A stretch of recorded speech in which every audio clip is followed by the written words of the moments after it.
You've arrived at Unlearn with Louisa, the self-development podcast where we explore the beliefs, patterns, and behaviours we've all unconsciously picked up along the way. Whether it's in relationships or how we treat ourselves, here we focus on unlearning our past to create the future that we actually want. Let's get into it. Welcome guys, and welcome to episode 2. We're going to fully deep dive into perfectionism. This episode is completely going to reframe and teach you about what perfectionism really is. Now, at first it may feel confronting, but I promise you towards the end of the episode, you're going to get into how to completely unlearn this behavior in real time and find freedom from the pressure of being perfect. If you are someone that identifies with the need to be perfect or go above and beyond in your job or go above and beyond in your relationship or be somebody that is exceptional in all areas of their life, this episode is for you. It will completely change your perspective on the pressure that you're putting on yourself and completely change your mindset towards what success really is for you. This episode is one of the most in-depth resources you can listen to about perfectionism. You will learn about what perfectionism even is, where does it come from, what type of family dynamic creates perfectionism, what beliefs does a perfectionist have that you can unlearn. If you know somebody that's a perfectionist that struggles to not get the approval of others or struggles not to do something to the next degree, send this episode their way as it will make their day. Enjoy the episode. Welcome to episode 2, everyone. Today we are talking about one of the toughest states. A state is a thought and a feeling and a behavior. And perfectionism begins in your thoughts, it creates a feeling, and then it creates a behavior. And the behavior isn't always to be perfect. Sometimes the behavior is to be paralyzed from taking any sort of action. Being a true perfectionist, understanding when you're engaging in that perfectionistic mindset and state can be tough because a perfectionist doesn't want to not be perfect. The desire not to be perfect for the perfectionist isn't necessarily a goal until you realize the limiting nature of being a perfectionist. At first, it sounds like this amazing ideal to be this high achiever, somebody that strives for really high goals or strives for really high outcomes and results of themselves. But the thoughts, beliefs, and feelings associated with perfectionism, when you break it down, which we will over this episode, can actually be really, really limiting. So, today's episode is all about how to unlearn perfectionism. But to start off with, we have to understand it. If you're wondering whether or not you're a perfectionist, I want you to answer these questions. Do you avoid or procrastinate starting tasks altogether because of the pressure and expectation you have on yourself? Does being average or doing an average job at something feel terrifying and impossible? Does being told that you did a great job or you did something amazing make you feel worthy or good about yourself and makes it all worth it? Do you go above and beyond for every task you are given and do extra work even when it's not required? Do you have an all or nothing mentality? For example, if you set to do something every day this week and you only do 2 days, do you quit and sabotage the rest of the week and start again on Monday? Do you obsess over small details and let them stop you from submitting the end result? Would you rather do nothing at all, be late, rather than post or submit something that isn't up to your standards? Do you rely on other people's validation? Do you feel empty, sad, or disappointed if you don't get praised for your work or for something you did when you put effort in? If you make a mistake, do you feel shame or fiercely defend yourself? Do you feel like you need to be praised and acknowledged to feel secure or equal to others? If you've answered yes to 5 or more of those questions, it might be the case that you are a perfectionist. But that's okay, because so am I. And that's what this episode is for, is to navigate and build awareness around what perfectionism is and also get some solutions.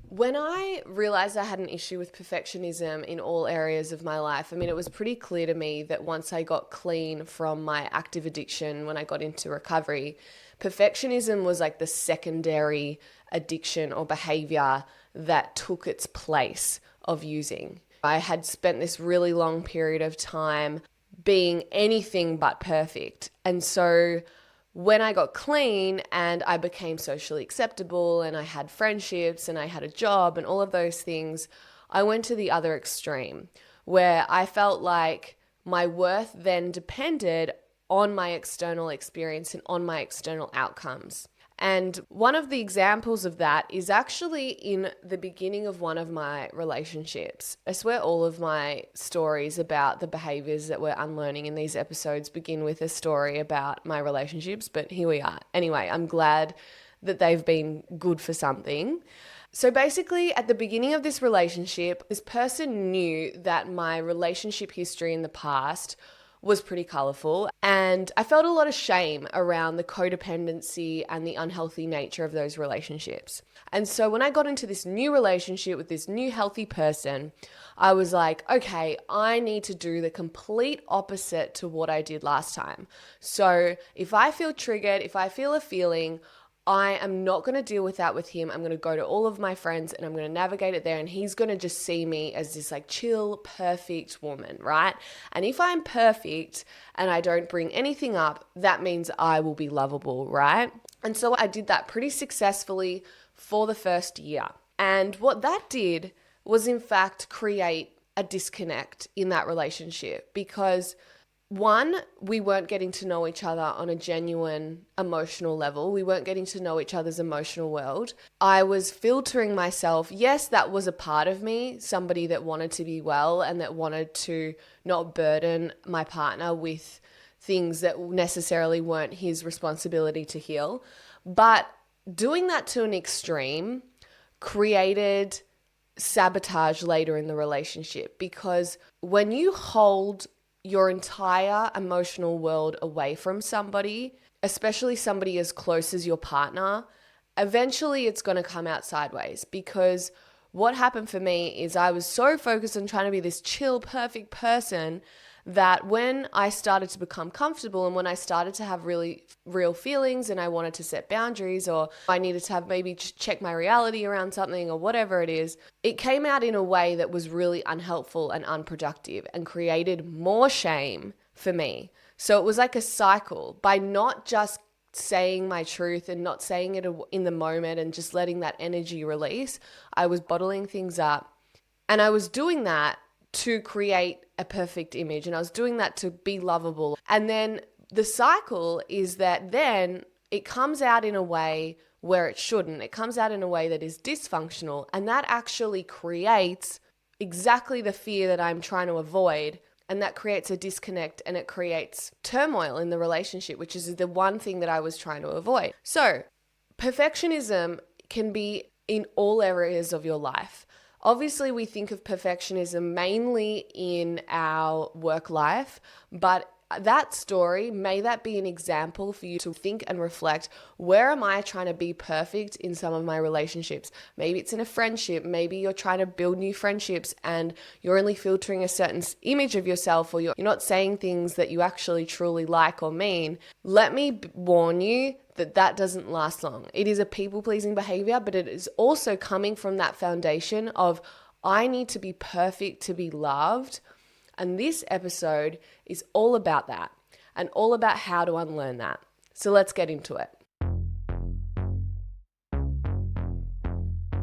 Let's start with just like a plain definition of what is perfectionism. So like when I Google what is perfectionism, what comes back at me is perfectionism is a personality trait characterized by the relentless pursuit of a flawless performance and the setting of excessively high standards, often accompanied by a critical self-evaluation and a concern for others' opinions. It involves a demanding drive for perfection, leading to unrealistic goals and a potential for disappointment. Let's unpack that because that hits the nail on the head. It is characterized by your relentless internal pursuit for a performance that is essentially unrealistic, right? So there is an excessive high standard and that pressure is internalized on you. It is often accompanied by a critical self-evaluation. The voice and your thoughts, the inner critic is out and about. The inner critic is shaming you for not meeting those expectations, and those expectations are a tool to criticize yourself. An over concern for others' opinions. The perfectionist is doing other people's thinking for them. If you're a perfectionist, you are looking at other people, you are A, comparing yourself to them, and B, using other people's performances and lives as a tool to shame yourself with where you're at. What is actually happening is you're comparing your internal experience of something with somebody's external presentation. So somebody else could be really stressed, not happy in their life, but you're matching your internal experience of your life to the outside of theirs. So their outside could look really beautiful and shiny, and they might have all the things that you desire and that you envy, but you're not actually seeing their internal experience of that and whether they're happy or not. The mindset of a perfectionist is that it is not complete unless it is flawless.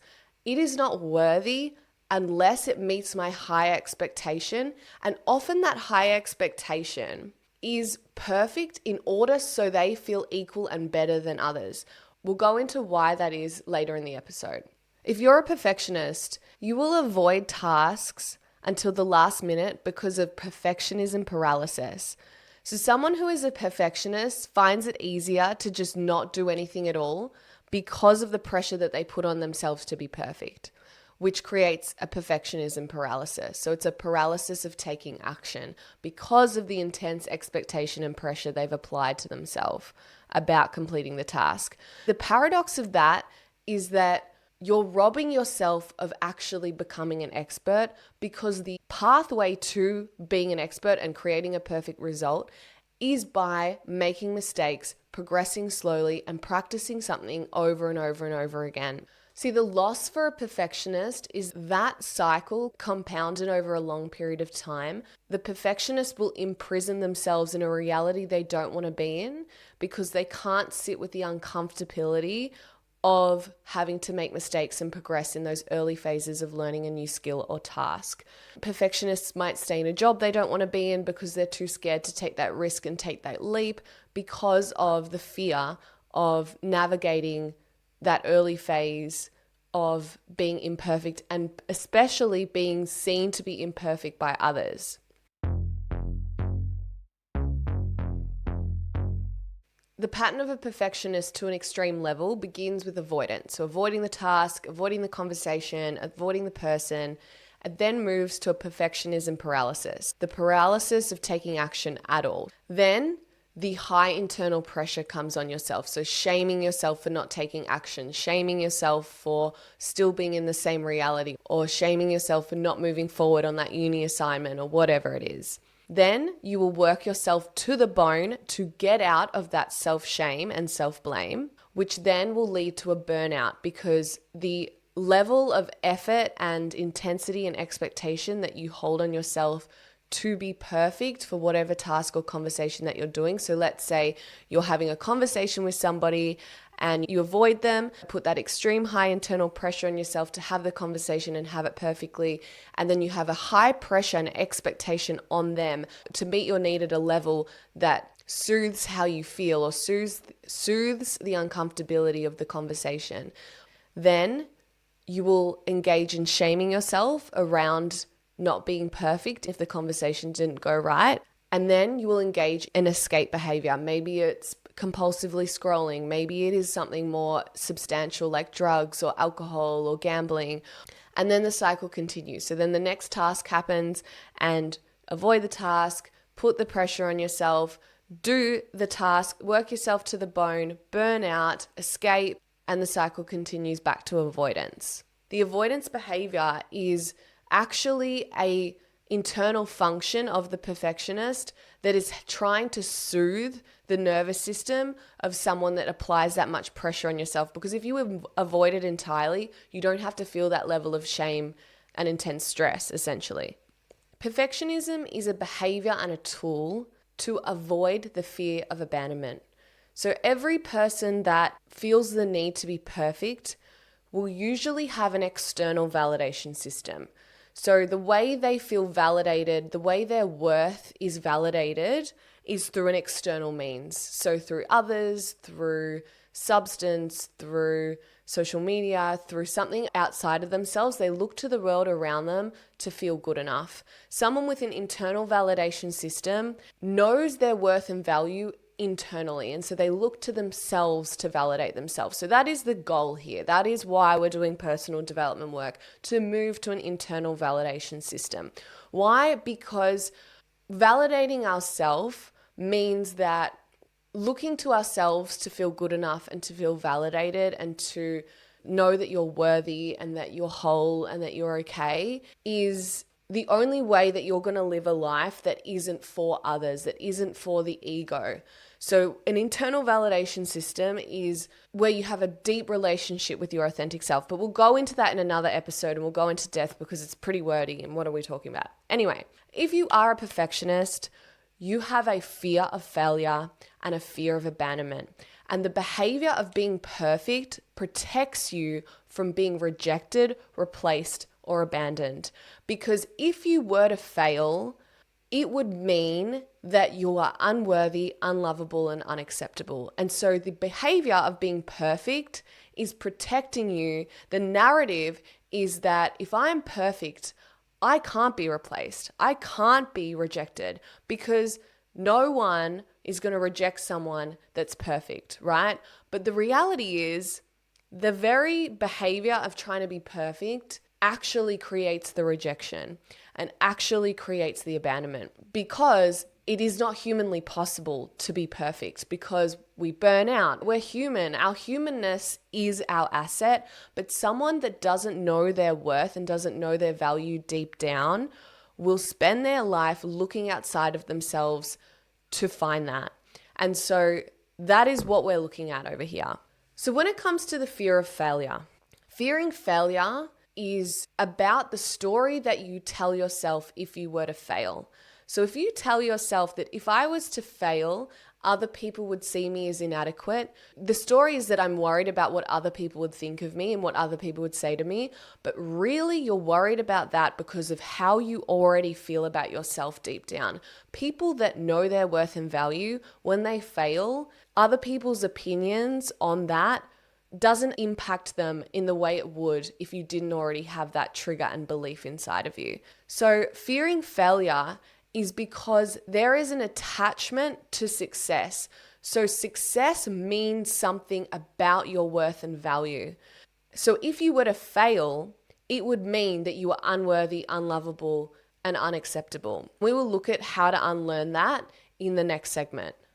Being perfect is a means to be validated by others and then to feel equal to others.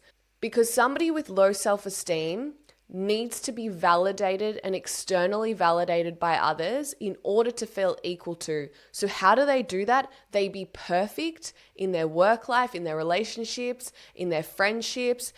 At uni, they get high grades. If they're perfect and they get that external validation of being perfect by others, they then feel equal to others in the room. Perfectionism is a fawn response. So if I am perfect, I will avoid pain, hurt. I won't be abandoned as I am irreplaceable. If I am perfect, you cannot reject me or find someone better because I am perfect. That is the mechanism of perfectionism. It is soothing that fear of abandonment, because the story is if I'm perfect, you can't abandon me. The type of family environment that will create a belief that you need to be perfect and will create the behavior of perfectionism is if you grow up in a home where your parents withhold love until you achieve something great. So let's say you come first in a sports carnival, or you'll get the role in a theatre production, or you get the high grade. If you then receive love, safety, and connection from your caregivers as a result of that, and when you don't, you get punished, shamed, or they're emotionally unavailable, that will create an expectation, a belief, and a system in the child that they need to be perfect in order to be loved, and that will be carried out in adulthood. If the child is receiving love when they do fail, when they make mistakes, or they don't get first place, or they don't get the audition, and they receive love and kindness, regardless of their external results, it won't set that system up. Another family environment it can come from is where the parent and caregiver is emotionally unavailable, distracted, or may neglect the child. So the parent may be distracted by other children or by a partner, and the child is trying to be seen and heard by the parent and is either competing against something else. Maybe the parent is an alcoholic or there is a substance in the family. So the child is trying to be seen because they're competing against that substance. I sort of touched on this at the beginning of the episode, but perfectionism can also be a replacement behavior for addiction. So if you have an addiction to social media or gambling, or in my case, it was drugs, if you have then come out of that, you can switch your addiction for something else. And being a high achiever and a workaholic is an incredibly intoxifying addiction because it is socially acceptable and it is praised by the world around us. So it is really hard to know and even to want to change it because there is that inherent fear of, if I'm not perfect, then what will I have? A secondary gain as to why we keep repeating perfectionism, there is also an identity attachment. What we are perfect around becomes our identity. Maybe you're perfect at your job and it's like your identity becomes that job and becomes being perfect at that job. And so unlearning perfectionism would mean unlearning and changing your identity. So there is an identity enmeshment with the thing you're being perfect with, because that is your system of creating your worth and value. So why would you want to change it? The fear behind the behavior is something that will keep you in the cycle of repeating the behavior, because the fear of abandonment, the fear of failure, being perfect and putting that pressure on yourself to be perfect is easier than feeling those feelings until you have the tools to do that. Now, there is also a battle between the ego and the authentic self. So the lower self, which is your ego, is using this to create the illusion of control over your deepest fears. So it is getting your needs met of feeling worthy and valuable. The higher self would trust and know that regardless of your outcomes, that you are valuable, lovable, and acceptable, and that the people that don't want you in your life, if you're not perfect, are not the right people. But the ego is actually the one controlling the behavior, and the ego is the one trying to get your needs met. And letting go of the ego, that is a process.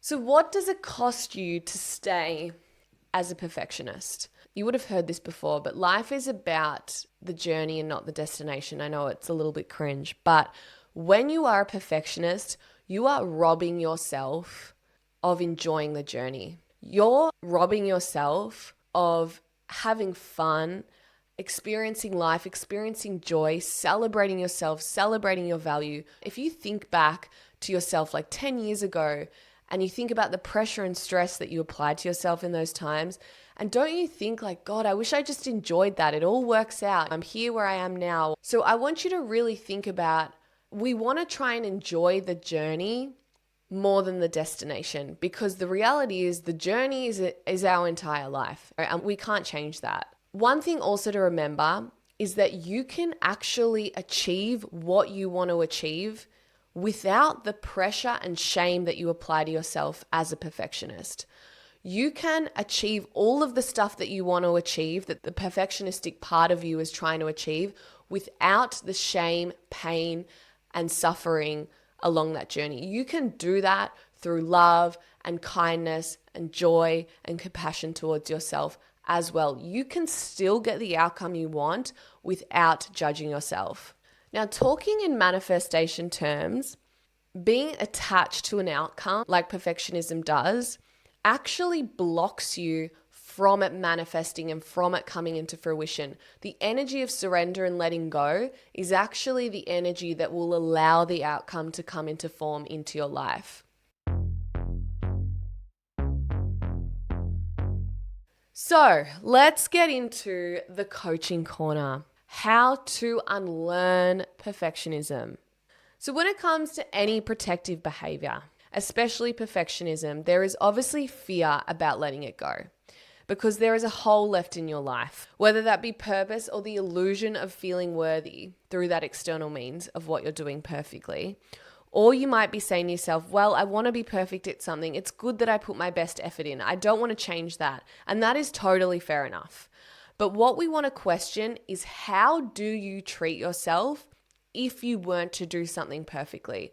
And is that serving you? Is it serving you to go above and beyond at work and not be rewarded? Is it serving you to pretend to be someone you're not in a relationship? And if the answer is no in any way, this whole segment is for you. Firstly, I want you to think, what would your life look like if you released the pressure on yourself to be perfect? How would you feel about yourself day to day?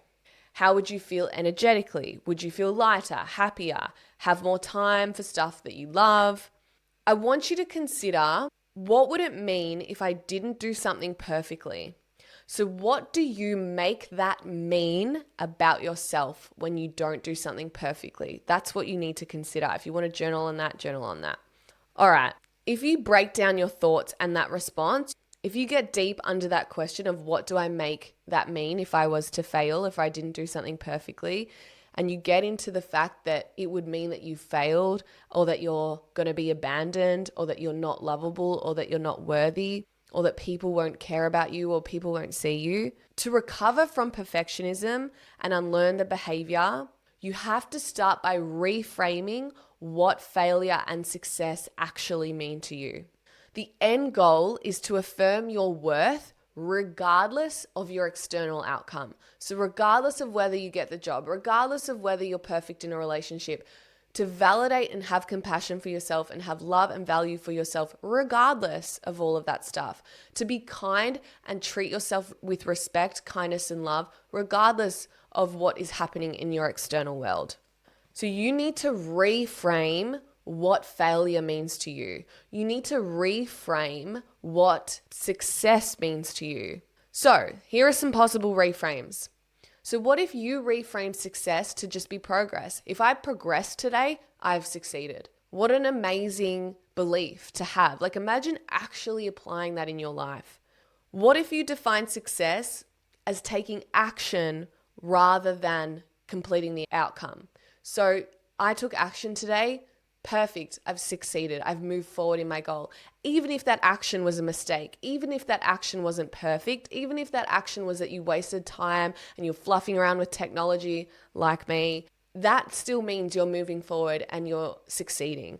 Those are the moments that you want to affirm to yourself. What if success just meant that you were trying? And then let's think about some reframes for failure. So what if failure was just not to try, not to take action? What if there was no such thing as failure and everything that you learned is actually a step in the right direction?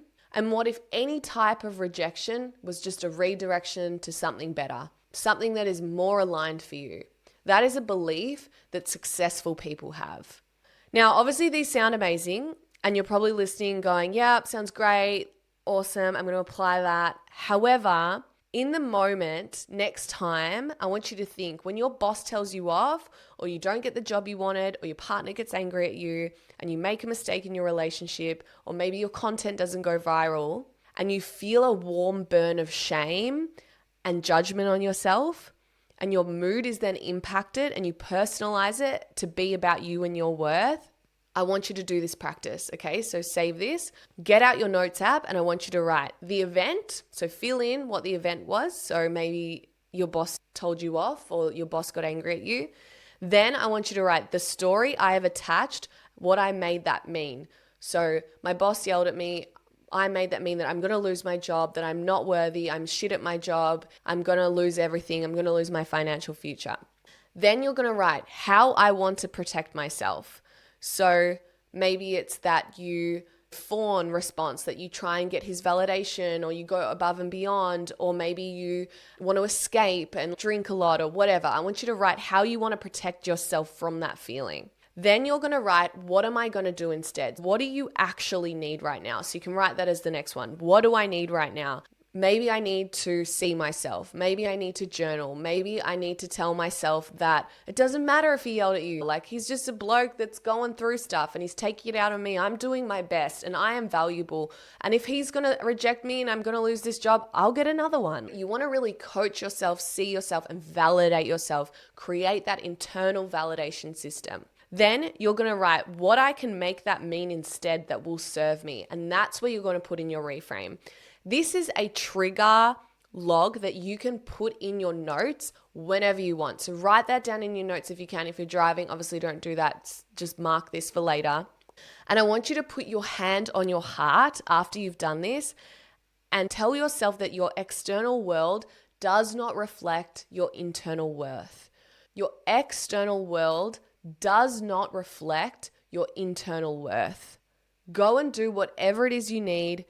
Affirm your reframe, and every time you feel that pang, if you're driving and it comes up, I want you to consciously say to yourself out loud, rejection is redirection, or whatever you choose like your reframe to be. Failure just means I'm one step closer to success. Just keep reaffirming that to yourself. All right, so that brings us to the Unlearn Challenge of the Week. So this is your Unlearn Challenge, and I want you to email me or message me on Instagram or TikTok, or wherever you see us. I want you to message and let me know how you go with this challenge. This week, I want you to do something averagely. I want you to do an average job at something, because often for a perfectionist, the fear of doing something average is like insane. Like, I remember years ago, my mentor said, Louisa, what would it mean if you just were an average friend or you were an average partner? And I just about nearly fell over. I thought, that is impossible. I'm not doing that. That would mean I'm not good enough, right? So a lot of the work sometimes is actually just to be comfortable with being average. It's okay to be average. It's okay to do an average job. So this week, I want you to do something that you would normally wait to do perfectly. Like maybe it's clean your house. You wait until like the very last minute when you've got a whole day aside so you can perfectly clean your house. I want you to do an average job. I want you to just clean up what you can and leave the rest. I want you to do something average this week at an average level. I want you to half-ass something that normally would put the pressure on yourself to do it perfectly. Maybe it's you're avoiding writing an email back to somebody at work or whatever. Do it averagely. And if you want something extra, I want you to then journal about how that felt and journal what your experience was and what the payoff was and whether you felt good or how it made you feel and whether actually moving forward and experiencing progress was a positive or not. My experience with the Unlearn Challenge was exactly what I just explained, which was the cleaning of the house. I normally, when it comes to getting anything done for like work or the podcast, I will make sure my whole environment is clean before I do it. And the last few days, I have not done that. I've allowed the house to be messy and I've not procrastinated on getting the work I need to do done. And you know what? It feels good. And now I'm going to clean my house after I've completed everything. So obviously send me your unlearn moment of the week. I've recorded this episode before the other one was out, so I couldn't actually get your unlearn moment. So please send me your unlearn moments. Send me how you go with the challenge. Let me know. Our last segment of this episode is Ask Louisa, the Unlearn Hotline. This week I found an old question from our socials, which was, how do you keep the spark in a long-term relationship? Well, I think let's define what the spark is, first of all. So the spark is an intense feeling of love or connection with your partner. So how do you cultivate love and connection with your partner long-term? You've got to do things to create closeness and to create intimacy. Where we fall in the trap with a long-term relationship is we don't create time specifically for our partner. We start just living next to them, which is a beautiful experience to be able to go through life and live next to someone and have someone there. But it's really important to also prioritize one-on-one quality time with your partner to connect and to create closeness and to create intimacy. So me and my partner, we do a date night every week where it is no phones. We do an activity together. We do something that creates closeness, even if it isn't to go out, but just to like do a board game or have dinner together and communicate and chat.